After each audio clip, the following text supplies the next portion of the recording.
Good afternoon, everyone. Just a bit of a different location today. We're out in the shed. My daughter's inside doing homework. This is a bit of a quick run-through video of some more items that have come in the mail and I've purchased. So obviously, first being, I grabbed a Dry Rider set.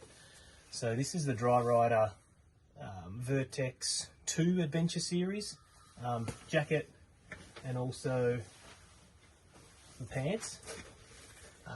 Be careful when you buy these to make sure you double, triple, try things on. So I didn't do a very good job at the start. I was really worried about arm length, and my arm spans 202 centimetres, my height's 183, so I always have the issue of sleeve length. So I originally got a 3XL, but it was way too big, especially once you took out the thermal liner and the waterproof liner, way too big around the body. And pants, I went XL, size 36. I didn't really try them on properly. Anyway, after all that, took it all back, ended up dropping to a size 34 large pants and an extra large jacket. Large jacket was way too short, sleeves were sort of here. This one's a little bit better. I still have to compromise and have a slightly shorter sleeve, but that makes sure that the padding, everything's all perfect. So I've got these. These were on special for Easter here in Australia, AMX Superstore. $606 for both. So this was $4.99 down to $3.59, I think it was. And this was $3.59 down to $2.59. Anyway, added up to $606 all up. So I got those.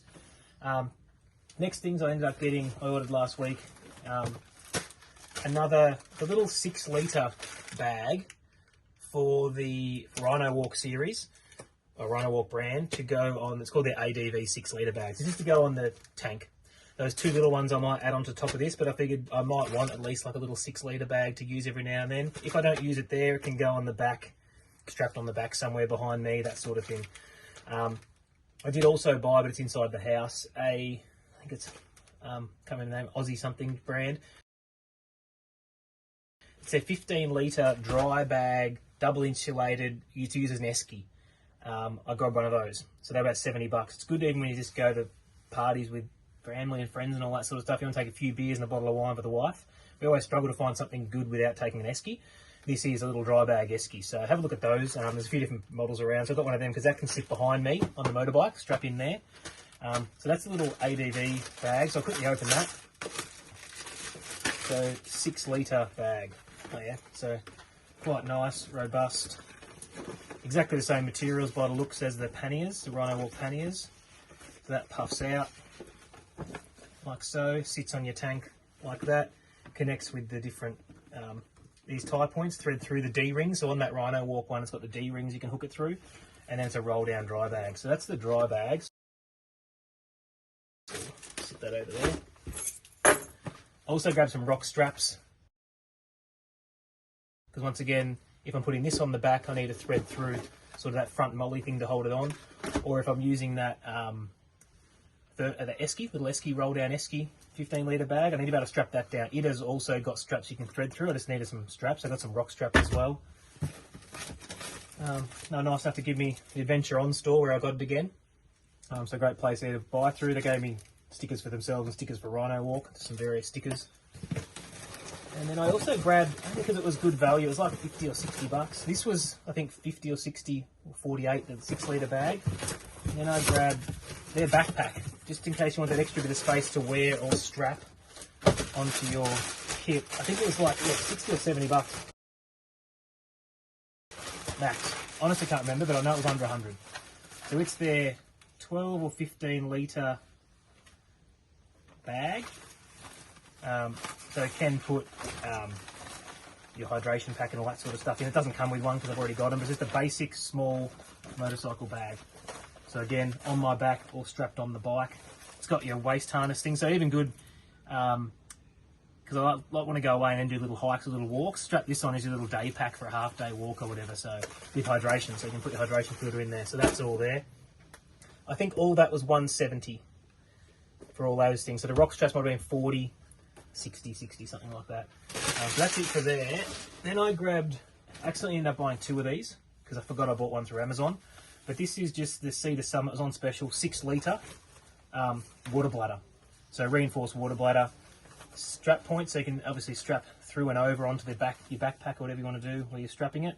Folds down, has the bladder inside. So I've got 2 of these now, so at least I can always have one maybe non-filled packed away and one filled, and if you need to, you can fill up your 12 litres. Obviously 12 kilos of weight on the bike pretty much. But I thought one of them would be handy, and for hikes as well. Take that, because we obviously often filter water on our hikes. So at least once you filter, you can just continually filter into a 6 litre, fill up the 6 litre instead of filtering into small bottles. So I grabbed that. Next thing I grabbed was the IMS shift lever. So it says it fits like up to 87, then up to 19. Basically, it's the same one for all KLR. It really doesn't matter. It's the same one fits. It's an extended by 1 inch apparently, so it might give you 20 mil feel difference. I want to try this because it's terrible, the current one. I've got size 13 feet, and once they're in a proper boot, that's quite a big size. And I'm already struggling now with more street motorbike shoes to change gears effectively. So I wanted to give this a go. So that was something like 80 bucks or something, $87. Not cheap, but I think it's needed. So I grabbed that to install. And I grabbed this grill. So I've seen these around before. They're quite good. This one's a New Zealand made one. So it's a campfire grill. So it works really simple. You stab that into the ground. Oh, I can use one of my little holes in my bench. Into the ground, all the way in until that's in the ground. So obviously they're nicely supported by stabbing that large surface area into the ground. So that sits like that. Then you sit your grill over the top. And obviously it just works on gravity, angles, friction, etc. And that's how you cook your food. And then you got a little handle here, so when you want to move it up and down, your little handle clicks on here, and all you really have to do is tap slightly, and you can move it up and down. You can hold it obviously, but a little tap and it'll just slide a little bit.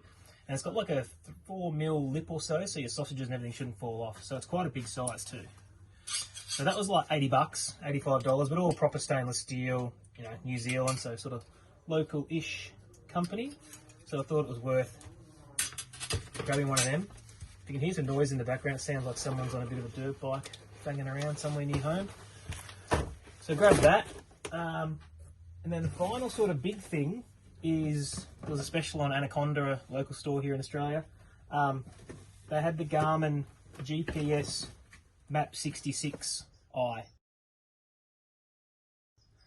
They had this down to $679. I nearly bought it last month at $779, I think, or 800 bucks.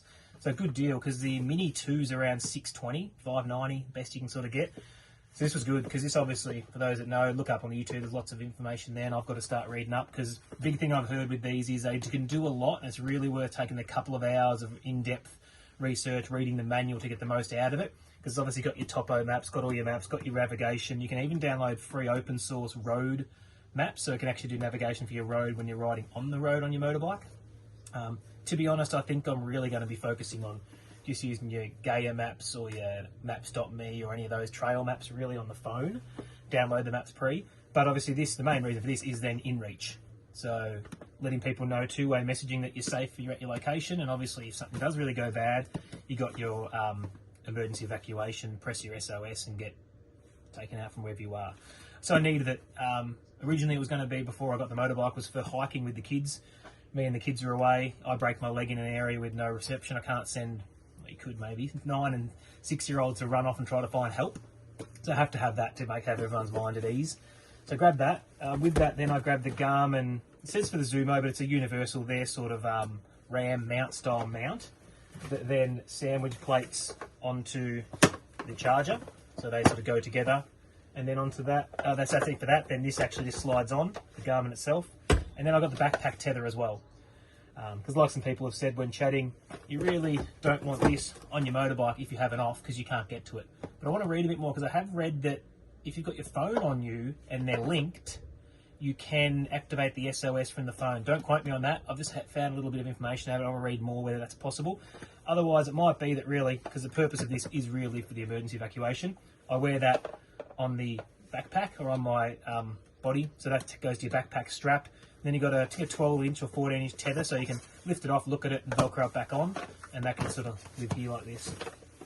So they're all the current purchases, pretty much the last of the purchases really. Only things I've got left to go. I bought boots as well. I bought former Terra Evo boots. Originally bought the former Adventure, was flamed online for buying moccasins basically, because as we're probably all aware of those in the know, they aren't very good for support. You can bend the boot straight over, so you've got no sort of anterior or side-by-side ankle support or anything like that. So I ditched them, took them back to the shop, got a refund and bought the Terra Nova. So Terra Evo. Terra Evo are originally what I wanted to get, but I got caught up in the sale price of the plain Former Adventure and bought them. And then of course, Reneg took them back and bought the Terra Evo. So I've got those. And then the final actual things to buy, I'm just waiting for SRC Moto to release the new version of the KLR crash bars, so I can buy the whole lot, the crash bars, the bash plate and the headlight protector. And then we're done. First round anyway, we say we're done, but I'm pretty sure that would be everything really, because we've got the suspension, we've got everything else to go in. So obviously with these, this is letting you know the new things we've got. So obviously they'll be able to make some nice sort of, this is basic unboxing.